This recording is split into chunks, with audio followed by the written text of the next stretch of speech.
भारत माता की जय। राम जी की। फतेहपुर के आप सभी को मेरा बहुत बहुत प्रणाम।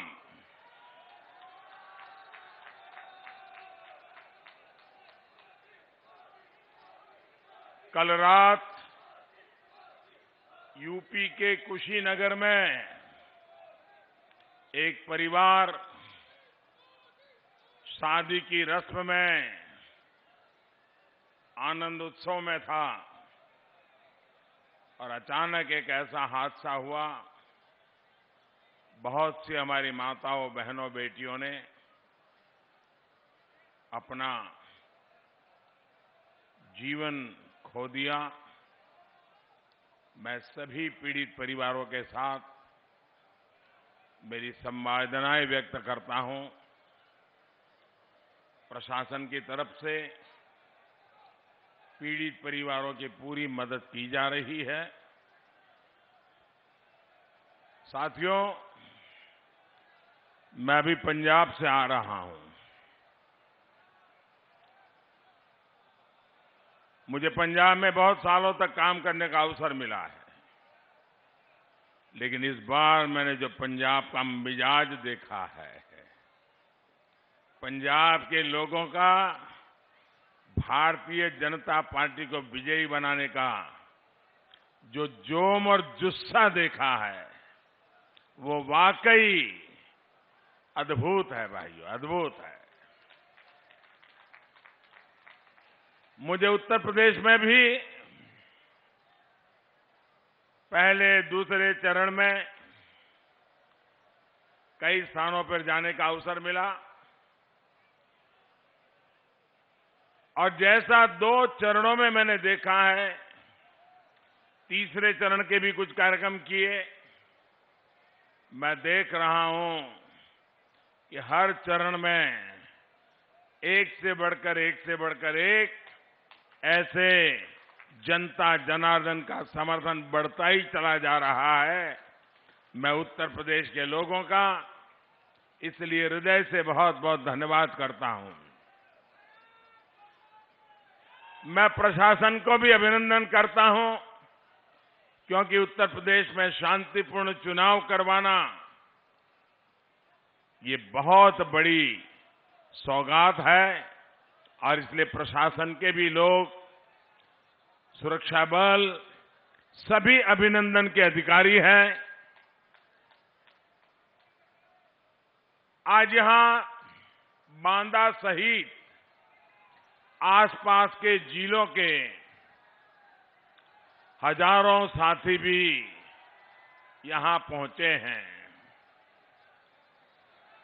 झांसी, ललितपुर, हमीरपुर, महोबा और रायबरेली से भी हजारों मतदाता टेक्नोलॉजी के माध्यम से वर्चुअली बहुत बड़ी मात्रा में आज हमारे साथ इस कार्यक्रम में जुड़े हुए हैं।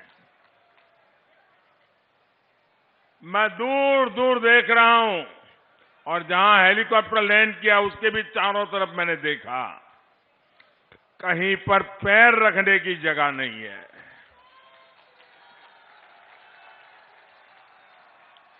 जहां मेरी नजर पहुंच रही है, लोग ही लोग नजर आ रहे हैं। आपका ये प्यार, इतनी बड़ी तादाद में आप सब हम लोगों को आशीर्वाद देने के लिए आए, मैं आप सभी का हृदय से धन्यवाद करता हूं, आप सबका अभिनंदन करता हूं।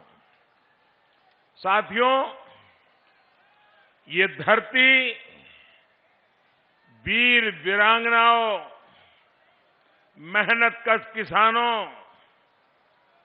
कारीगरों की ये धरती है। यहां का 52 इमली पेड़ स्वतंत्रता आंदोलन में इस क्षेत्र के योगदान का जीवंत उदाहरण है। आपका जो ये उत्साह है, उसमें आने वाले 5 चरणों के नतीजों की भी एक झलक दिखाई दे रही है। सारे वाद, सारे विवाद एक तरफ और राष्ट्रवाद एक तरफ। यूपी के लोगों ने ठान लिया है कि होली आने से पहले 10 मार्च को ही रंगों वाली होली धाम धूम से विजय की होली मना लेंगे। भाइयों और बहनों, फतेहपुर बुंदेलखंड के क्षेत्र में पराक्रम, वीरता, ये यहां के लोगों की नसों में है, खून में है।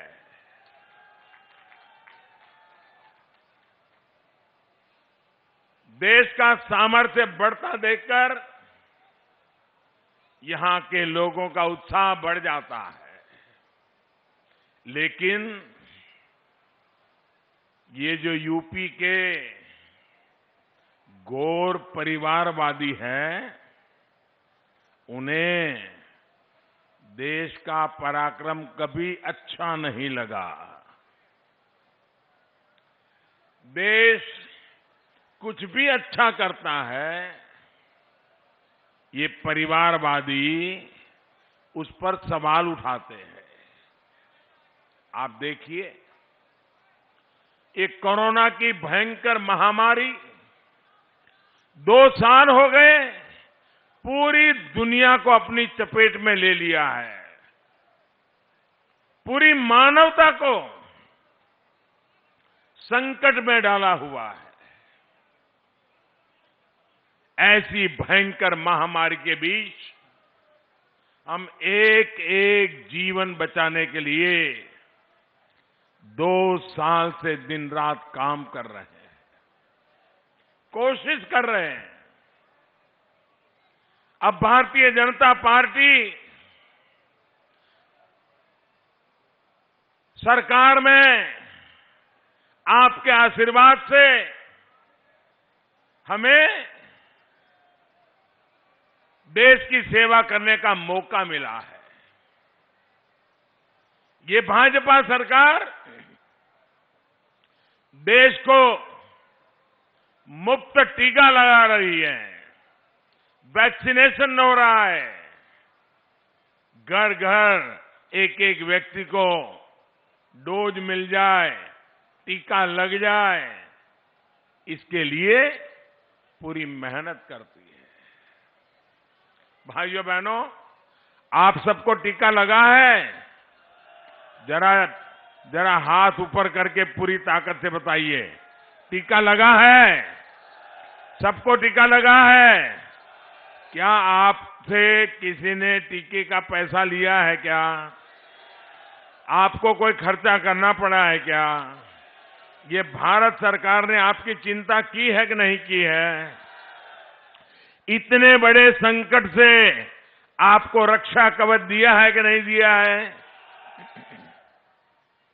इतना बड़ा सेवा का काम, इतना बड़ा पवित्र काम, सच्चे अर्थे मानव की जिंदगी बचाने का, मानवता का काम, लेकिन ये परिवारवादी क्या बोल रहे हैं? ये तो भाजपा का टीका है। भाइयों बहनों, आपको जब टीका लगाया तो किसी ने कहा था कि भाजपा का टीका है? अरे तो कोरोना से बचने का टीका है। जब यूपी के लोगों ने इनकी बात अनसुनी कर दी, और कभी कभी तो मुझे लगता है कि टीके से 2 लोग डरते हैं।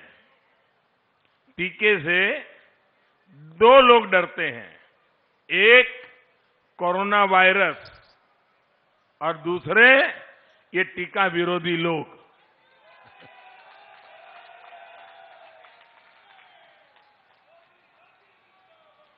रिकॉर्ड वैक्सीन लगवा ली तो अब इन्होंने क्या शुरू किया है कि सरकार, हमारा गरीब देश है, ये टीकों के पीछे इतना सारा खर्चा क्यों कर रही है।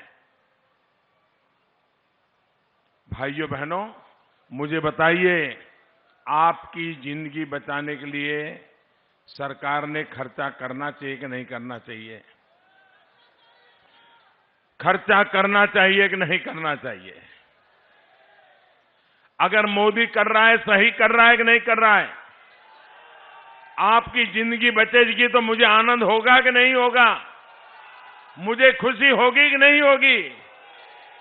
आप लोगों ने मुझे इतना बड़ा प्यार दिया, सम्मान दिया, आपको मुझे इतना बड़ा पद दिया, मुझे आपके लिए काम करते रहना चाहिए कि नहीं रहना चाहिए? अब देखिए, ये टीका हमारे देश के वैज्ञानिकों ने कितनी मेहनत करके तैयार किया, लेकिन ये ऐसे राजनीति में लिपटे हुए लोग हैं, ऐसे परिवारवाद में फंसे हुए लोग हैं कि इनको टीके से भी समस्या, योगी से भी समस्या, मोदी से भी समस्या, टीके से भी समस्या।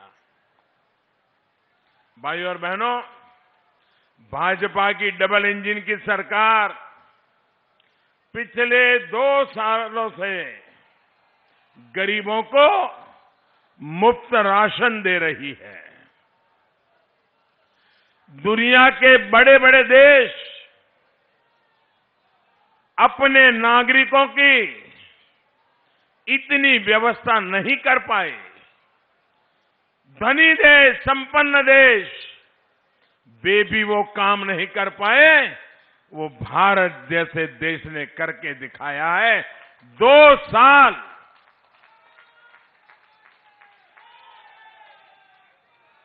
भाइयों बहनों, जब गरीब के घर में राशन पहुंचता है, मेरे मन में एक ही कामना रहती थी कि कोरोना का संकट आया है, संकट भयंकर है, परिवार में हालत ऐसी कि एक कमरे में मां बीमार हो, कोरोना की बीमारी आई हो, लेकिन दूसरे कमरे से बेटा मां के पास भी नहीं जा सकता था। ऐसी ये बीमारी, उस बीमारी में मेरे दिल में एक ही बात रहती थी कि मेरा कोई गरीब परिवार, मेरी कोई गरीब मां, मेरे देश का कोई गरीब बच्चा, उसको कभी भी भूखे सोने की नौबत ना आ जाए। कोई मेरा ऐसा गरीब परिवार न हो उसके घर में चूल्हा न जलता हो भाइयों।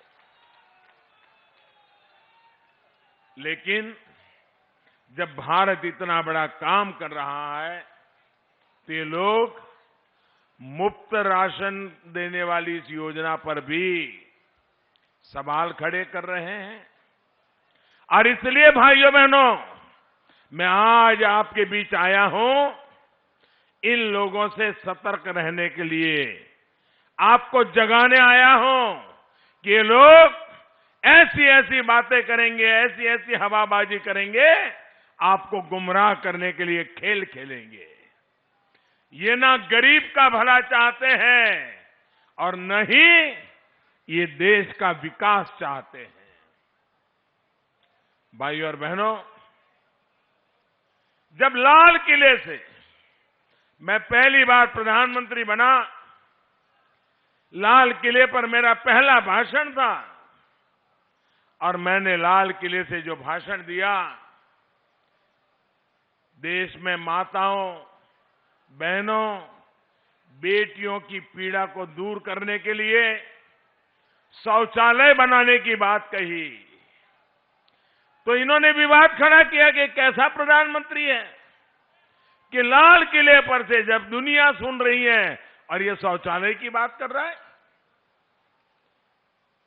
भाइयों बहनों, न उन्होंने गरीबी देखी है, न उन्होंने गरीब की मुसीबत देखी है, न हमारी माताओं बहनों को कैसी मुसीबत से गुजरना पड़ रहा है।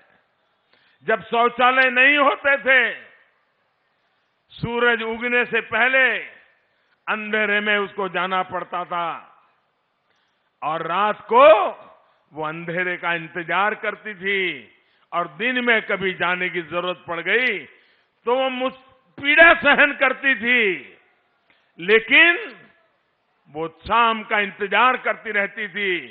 क्या कभी मेरी इन माताओं बहनों की पीड़ा के विषय में किसी सरकार को सोचने की फुर्सत थी क्या? वो ऐसी जगह पे बैठे हैं कि उनको जमीन कभी दिखती नहीं थी। भाइयों बहनों, मैं तो आपके बीच में ऐसे आया हूं, इसलिए मुझे पता है पीड़ा क्या होती है, दर्द क्या होता है, मुसीबतें क्या होती हैं। और इसलिए भाइयों बहनों, जब मैंने शौचालय बनाने का अभियान चलाया, सरकारी खजाना मैंने खर्च करना तय कर लिया। मैंने कहा जिसको मेरी आलोचना करनी है करेंगे, जिसको मुझे नीचा दिखाने का प्रयास करना है वो करते रहेंगे, लेकिन मैं हिंदुस्तान में मेरी माताओं बहनों के लिए शौचालय के अभियान को चलाऊंगा। आज गांव-गांव, घर-घर शौचालय बने और मैं तो मेरे उत्तर प्रदेश की बेटियों का हृदय से अभिनंदन करना चाहता हूं, क्योंकि मेरी उत्तर प्रदेश की बेटियों ने जब ये शौचालय बना रहे थे तो मैं एक स्थान पर खुद शौचालय बनाने के काम में हिस्सेदार बनने के लिए गया था। तो वहां मुझे बताया गया कि हमने तो इसका नाम इज्जतघर रखा है। मेरी बेटियों ने मुझे कहा ये शौचालय सिर्फ नहीं है कि हम बहन बेटियों के लिए इज्जतघर है। जिस प्रदेश में ऐसी उम्दा सोच हो भाइयों बहनों, उस प्रदेश के लिए, उस देश के लिए जी जान से काम करना ये मेरा सौभाग्य है। दोस्तों, मेरा सौभाग्य है।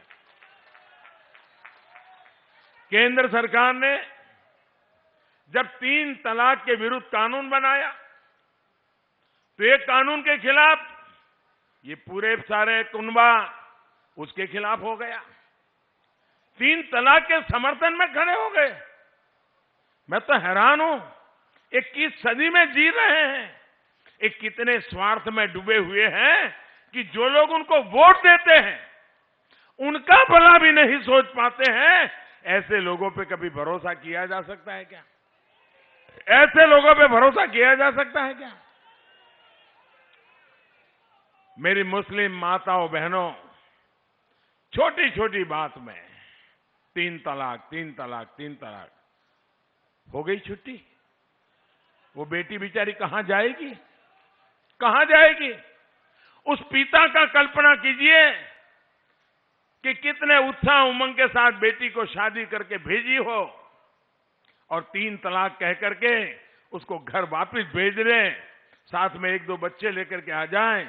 उस बूढ़े मां बाप का क्या हाल होता होगा जिनको ये झेलना पड़ता होगा। उस भाई का क्या हाल होता होगा जिसकी बहन वापस आई है। उस मां का क्या हाल होता होगा कि जिसकी बेटी ससुराल से अब लौट के आई है, उसकी जिंदगी कैसे बीतेगी?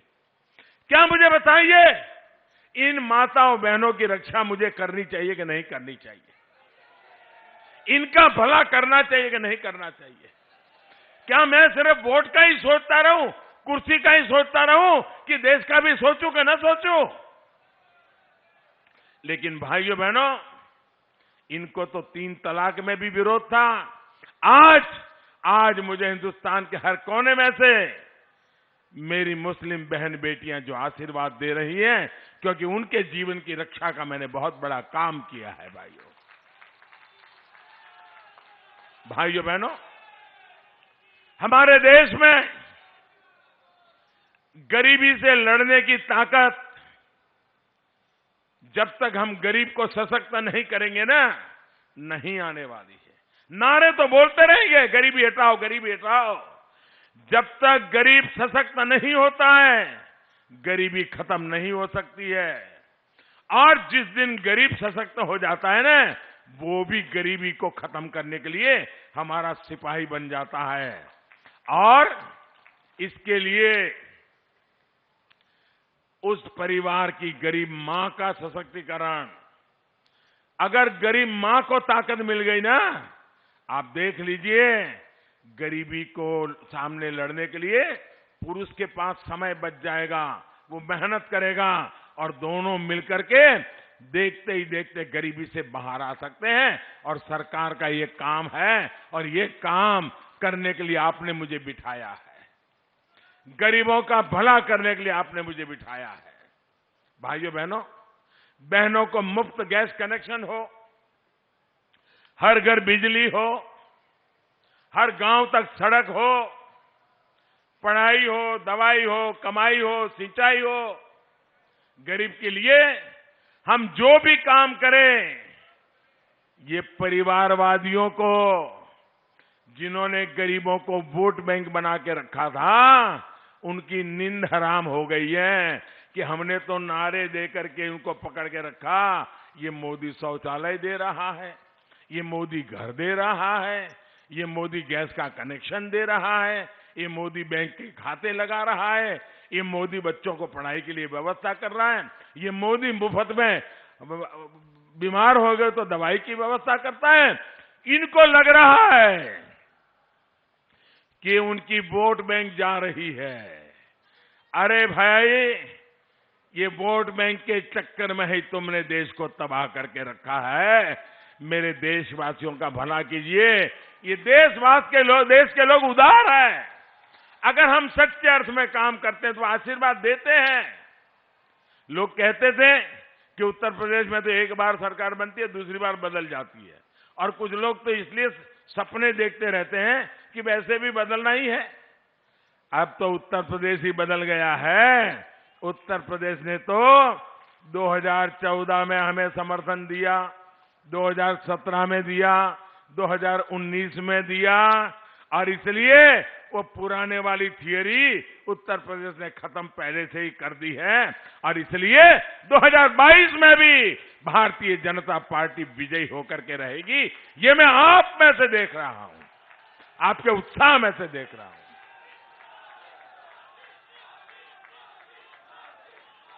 भाइयों बहनों, ये गरीबों के लिए दिन रात मैं काम करता हूं। तो ये परिवारवादी इस काम को छोटा काम बताते हैं। ये आपके लिए छोटा होगा, लेकिन मेरे लिए तो न गरीब छोटा होता है, न गरीब की सेवा छोटी होती है। मेरे लिए तो ये एक प्रकार से पुण्य का अवसर होता है। इनको तो ये भी तकलीफ। मैं कुंभ के मेले में आया, इतना बड़ा कुंभ का मेला था, इतना बड़ा कुंभ का मेला था, लेकिन जब कुंभ के मेले में आया तो दुनिया में कुंभ के मेलन की इतनी बड़ी प्रतिष्ठा बढ़ी थी उसकी सफाई के कारण। उसकी सफाई के कारण तो मेरा मन कर गया, और मैंने जो सफाई करने वाले भाई बहन थे उनके पैर धोए, उनके आशीर्वाद लिए। भाई, इतना बड़ा काशी विश्वनाथ धाम बन गया, चारों तरफ जय जयकार हो रहा था, लेकिन मेरा ध्यान तो उस मजदूर की तरफ था जिसने मेहनत करके काशी विश्वनाथ धाम बनाया था। तो सारे संत बैठे थे, सारे महापुरुष बैठे थे। मैं उनके पास नहीं गया, मैं वहां चला गया जहां इन मजदूर बैठे थे। फूलों से वो फूलों की वर्षा की, उनका सम्मान किया, उनके आशीर्वाद लिए। क्यों? मुझे मालूम है यही मेरे देश के लोग हैं जो मेरे देश के सपने पूरे करेंगे भाइयों। और इसलिए उनके सपने पूरे करने के लिए मैं अपने सपनों को खपा रहा हूं भाइयों बहनों। इसलिए मैं काम कर रहा हूं। आपने देखा होगा आजकल ये लोग आत्मनिर्भर भारत अभियान, उसका भी विरोध कर रहे हैं। ये लोग भारत को अब भी दूसरों पर ही निर्भर रहना चाहते हैं। दुनिया के बाजार में ले आओ और अपनी गाड़ी चलाओ।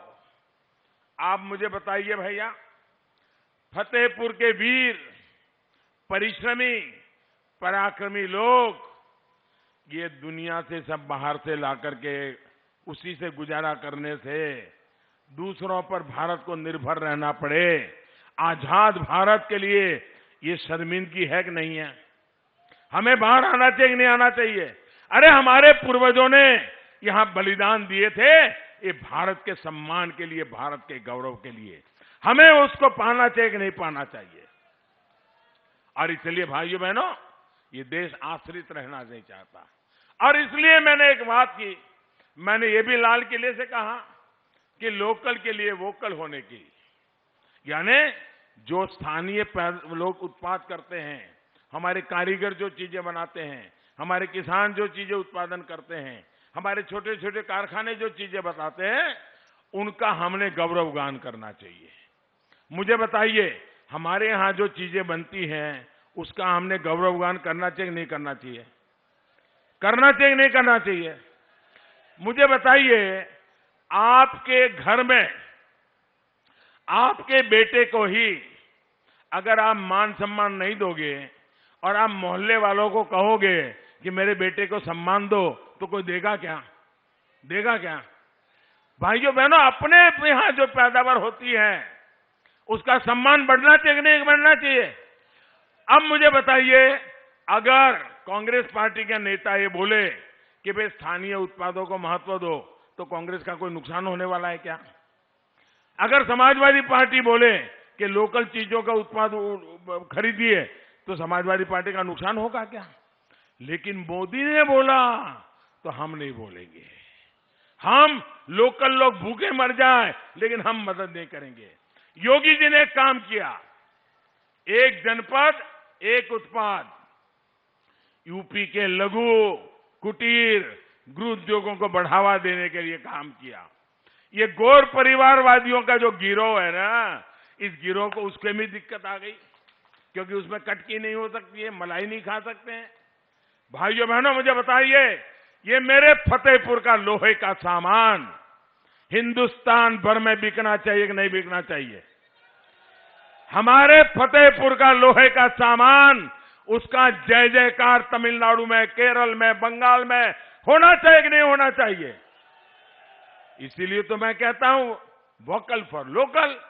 अब मुझे बताइए, यहां का पेड़ा, हमारे यहां का पेड़ा, ये पेड़ा भी दुनिया में मशहूर होना चाहिए कि नहीं होना चाहिए? उसका भी मार्केट बनना चाहिए कि नहीं बनना चाहिए?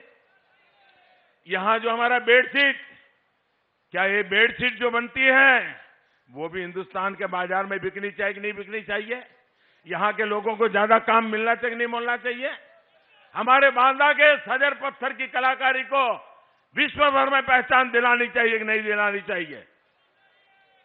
ऐसी प्राकृतिक संपदा, ऐसी कलाकारी दुनिया में बहुत कम देशों के पास होती है, जो आप लोगों के पास है, और मैं उसका झंडा लेकर के घूम रहा हूं। भाइयों साथियों, ये हमारा बुंदेलखंड, ये बुंदेलखंड तो अपने खिलौने के लिए, हथकरघा हस्तशिल्प की अपनी समृद्ध परंपरा के लिए मशहूर रहा है। हमारे जनजातीय बहन भाइयों का हस्तशिल्प तो पूरी दुनिया में सचमुच में श्रेष्ठ है। हमारी सरकार ने देश में ही खिलौने बनाने वालों को प्रोत्साहन देने के लिए, अपने कारीगरों को बढ़ावा देने के लिए विशेष योजना शुरू की है। और इसके साथ बच्चों के मन में संस्कार भी है। बचपन में अगर उसके दिमाग में विदेशी खिलौना घुस गया ना, तो जिंदगी भर उसको विदेशी चीजों का मोह रहेगा, हिंदुस्तान की चीज पसंद नहीं आएगी। बचपन में वो खिलौने भी खेलेगा तो मेरे देश का खिलौना होगा, मेरे देश के किसी गरीब का बनाया हुआ खिलौना होगा, तब जाकर के मेरे देश की चीजों का सम्मान बढ़ेगा। भाइयों, और इसके लिए जब मैं वोकल होने की बात करता हूं, जोर जोर से हमारी उत्पाद के संबंध में बोलने के लिए कहता हूं, तो ये परिवारवादियों को इसका भी दर्द होता है। असल में इनको समस्या ये है कि अगर देश के गरीब, दलित, पिछड़े, आदिवासी को साधन मिल गए, शक्ति मिल गई, आंख उठाकर बोलने की उसको ताकत मिल गई, तो ये वोट बैंक की राजनीति करने वाले, परिवारवाद की राजनीति करने वाले, इनकी सारी राजनीति ही धरी की धरी रह जाएगी भाइयों। ये कट कमीशन का जो माफिया इन्होंने बनाया है, वो आत्मनिर्भर भारत अभियान से बर्बाद हो जाएगा, इसकी चिंता है। साथियों, फतेहपुर की मिर्च, झांसी की तुलसी, महोबा का देशावरी पान, ऐसे अनेक कृषि उत्पादों के लिए ये पूरा क्षेत्र बहुत मशहूर है। विशेष रूप से छोटे किसानों के लिए ऐसी फसलें सम्मान और समृद्धि देने वाली है। आप बताइए, दशकों तक बार बार ये घोर परिवारवादी यहां सत्ता में आए, इन्होंने इन फसलों के लिए, छोटे किसानों के लिए कुछ भी किया क्या? आज हम बीज से बाजार तक किसानों के लिए नई व्यवस्थाएं बना रहे हैं। किसानों के बैंक खाते में सीधे हजारों रुपये भेज रहे हैं, वरना इन्होंने तो किसानों के नाम पर झूठी घोषणाएं करके अपने परिवार, अपने नाते रिश्तेदारों की ही तिजोरियां भरी हैं। ऐसे घोर परिवारवादियों को अब यूपी की सत्ता के आसपास भी फटकने नहीं देना है। साथियों, हम यूपी में डेयरी सेक्टर के विस्तार के लिए, पशुपालन को बढ़ावा देने के लिए भी निरंतर काम कर रहे हैं।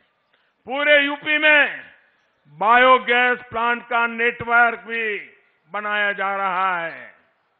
जो डेयरी प्लांट है वो गोबर से बनी बायोगैस से बिजली बनाए, इसकी व्यवस्था की जा रही है। हमारा प्रयास है कि दूध न देने वाले जो बेसहारा पशु हैं, उसके गोबर से भी पशुपालक को इनकम हो, अतिरिक्त कमाई हो, इस दिशा में हम काम कर रहे हैं। यूपी में बेसहारा पशुओं के लिए गौशालाओं के निर्माण का काम भी किया जा रहा है। 10 मार्च को दोबारा सरकार बनने के बाद ऐसे कार्यों को और गति दी जाएगी ताकि बेसहारा पशुओं से होने वाली परेशानी कम हो। आपका जो संकट है उसको हम दूर कर पाए, ये हम चिंता करते हैं।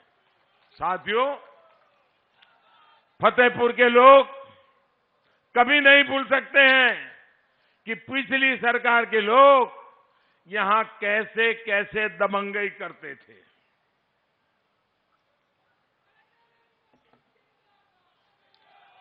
सरकारी जमीनों पर कब्जा, ये यहां पर तो आम बात थी। अवैध खनन माफिया ने तो फतेहपुर समेत इस पूरे इलाके को तबाह कर दिया था। योगी जी की सरकार अब माफियाओं का इलाज, मुझे बताइए, इलाज करना चाहिए कि नहीं करना चाहिए? ये इलाज होना चाहिए कि नहीं होना चाहिए? योगी जी सही कर रहे हैं कि नहीं कर रहे हैं?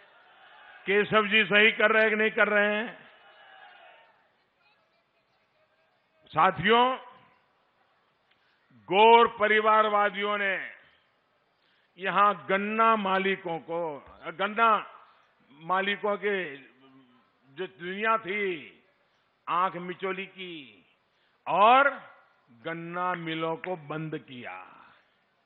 सिंचाई की सुविधा देने के बजाय खनन माफिया को, अवैध कब्जा माफिया को, उन्हीं को पाला पोसा था।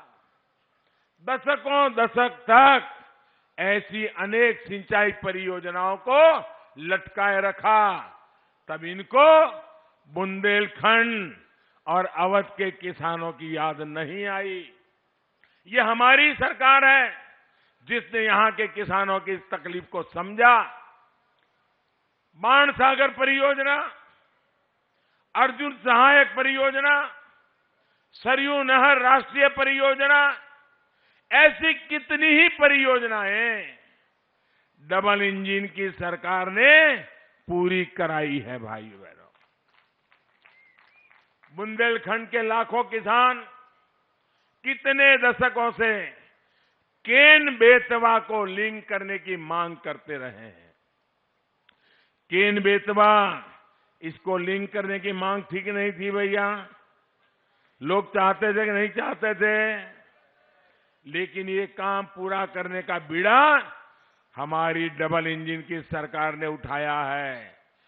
44,000 करोड़ रुपए से अधिक, 44,000 करोड़ से अधिक लागत से बुंदेलखंड में खेत खेत तक पानी पहुंचाया जाएगा भाइयों। ये काम हम कर रहे हैं। लेकिन साथियों, आपको ये ध्यान रखना है कि परिवारवादियों को अगर मौका मिल गया तो उनकी दुनिया चालू रखने के लिए एक केन बेतवा लिंक परियोजना, जिसे मैं पूरा करना चाहता हूं, उसमें भी रोड़े अटकाएंगे, रोड़े डाल देंगे। साथियों, पानी के नाम पर सालों तक इन्होंने क्या क्या खेल खेला है, ये आप लोग भली भांति जानते हैं। यूपी की बुंदेलखंड की बहन बेटियों के साथ तो इन्होंने बार बार विश्वासघात किया है। अब हमारी सरकार यहां हर घर जल अभियान चला रही है। 2 सालों के भीतर ही यूपी की लाखों बहनों के घर पर नल से जल पहुंच चुका है। 10 मार्च को जब फिर डबल इंजन की सरकार आएगी तो तेजी से नल कनेक्शन देने का काम किया जाएगा। और मेरी माताएं बहनें नल से जल के मेरे अभियान को लेकर के मुझे लगातार आशीर्वाद दे रही है। भाइयों बहनों, भाजपा सरकार का फतेहपुर और इस क्षेत्र से विशेष स्नेह है। गौर परिवारवादियों ने फतेहपुर को पिछड़ा मानकर और अपनी जिम्मेदारी उसी से पल्ला झाड़ लिया था, हाथ ऊपर कर दिए थे। भाजपा सरकार ने फतेहपुर की विकास की आकांक्षा को समझा और हमें आकांक्षी जिलों में इसको शामिल किया। आज फतेहपुर आकांक्षी जिलों में तेजी से विकसित होने के पैमाने पर काफी ऊपर आ रहा है। फतेहपुर में महान योद्धा अमर शहीद जोधा सिंह और ठाकुर दरियाव सिंह के नाम पर मेडिकल कॉलेज के लोकार्पण का सौभाग्य भी आप लोगों ने मुझे दिया था। यहां फतेहपुर में जन औषधि केंद्रों से लोगों को सस्ती दवाइयां भी मिल रही है। यूपी में भाजपा सरकार ने 1100 से ज्यादा जन औषधि केंद्र खोले हैं। इनसे हमारे गरीब भाइयों बहनों को करीब 700 करोड़ रुपए की बचत हुई है। फतेहपुर और आसपास के लोग ये भी नहीं भूल सकते कि कैसे इस क्षेत्र को पहले की सरकारों के समय बिजली के लिए तरसाया गया है। अब योगी जी की सरकार में पहले से कई गुना ज्यादा बिजली मिल रही है। हमारे लिए फतेहपुर का, प्रदेश का, देश का हर गांव, हर क्षेत्र महत्वपूर्ण है। गौर परिवारवादियों की सोच परिवार से शुरू होकर परिवार पर ही खत्म हो जाती है। एक छोटी सी सोच से यूपी जैसा बड़ा प्रदेश, इतनी बड़ी जनसंख्या वाला प्रदेश नहीं चलाया जा सकता है। यही वजह है कि फिर एक बार यूपी कह रहा है, आएगी तो भाजपा ही, आएगी तो भाजपा ही, आएंगे तो योगी ही।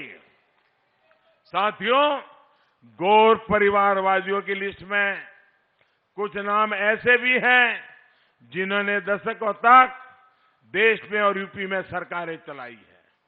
लेकिन आप लोगों ने जब से उन्हें यहां से बेदखल किया है, इन लोगों की यूपी के प्रति नफरत दिनों दिन बढ़ती जा रही है। इन परिवारवादियों के मुख्यमंत्री ने यूपी के लोगों का अपमान किया तो गांधी परिवार तालियां बजाता रहा और आज ये लोग यूपी के लोगों से आकर वोट मांग रहे हैं, आपको इन परिवारवादियों से भी बचकर रहना है। साथियों, डबल इंजन की सरकार पूरे उत्तर प्रदेश को विकास के पथ पर आगे बढ़ा रही है। Purvanchal expressway, Prayagraj link expressway, Gorakhpur link expressway, Ganga expressway ऐसे ही प्रयासों का प्रमाण है। अब तो बुंदेलखंड एक्सप्रेस भी तेज गति से पूरा हो रहा है। कोरोना के बावजूद भी बुंदेलखंड एक्सप्रेसवे के काम को हमने धीमा नहीं होने दिया है। बुंदेलखंड एक्सप्रेसवे ने संकट काल में हजारों श्रमिकों को काम दिया, रोजगार दिया। जब ये पूरा हो जाएगा तो यहां सिर्फ सुविधा ही नहीं बढ़ेगी, बल्कि यहां के किसानों को, उद्यमियों को भी बहुत लाभ होगा। इन एक्सप्रेसवे के अलग अलग बगल में हम इंडस्ट्रियल कॉरिडोर बना रहे हैं। बड़े बड़े गोदाम, बड़ी बड़ी कोल्ड स्टोरेज, इसकी फैसिलिटी बना रहे हैं। भाइयों और बहनों, डबल इंजन की सरकार इस क्षेत्र के शौर्य और वीरता के समृद्ध इतिहास को और ऊंचाई पर पहुंचाने जा रही है। देश के 2 डिफेंस कॉरिडोर में से एक अब यूपी में बन रहा है। देश की सेना को ताकतवर बनाने, रक्षा साजो सामान में भारत को आत्मनिर्भर बनाने का काम अब ये क्षेत्र करेगा, बुंदेलखंड करेगा। यहां अनेक डिफेंस की फैक्ट्रियां लगेगी। साथियों, अब अवध और बुंदेलखंड के तेज विकास के लिए बदला लेने वाले नहीं, जमीन पर बदलाव करने वाले चाहिए। परिवारवाद को बढ़ावा देने वाले नहीं, पलायन को रोकने वाले चाहिए। सिर्फ घोषणा करके सो जाने वाले नहीं, बल्कि गौर परिश्रम करने वाले लोग चाहिए। इसलिए आपको मैं आग्रह करने आया हूं कि इस चुनाव को महत्वपूर्ण मानिए, मन में ठान लीजिए, सबसे पहला काम करेंगे तो मतदान का करेंगे, बाकी सारे काम बाद में करेंगे। मतदान को हम प्राथमिकता दें, लोकतंत्र के उत्सव को मनाएं। मैं मेरे युवा साथियों को, मेरी बहन बेटियों से विशेष रूप से कहूंगा, आपको भारी मतदान करना है और मतदान कराना भी है। घर घर जाना है, मतदाताओं को तैयार करना है, भारी मात्रा में मतदान करवाना है। इतनी बड़ी तादाद में आप आशीर्वाद देने आए हैं। मैं फिर एक बार आपका हृदय से बहुत बहुत आभार व्यक्त करता हूं। दोनों हाथ ऊपर करके मेरे साथ बोलिए, भारत माता की, भारत माता की, भारत माता की। बहुत बहुत धन्यवाद।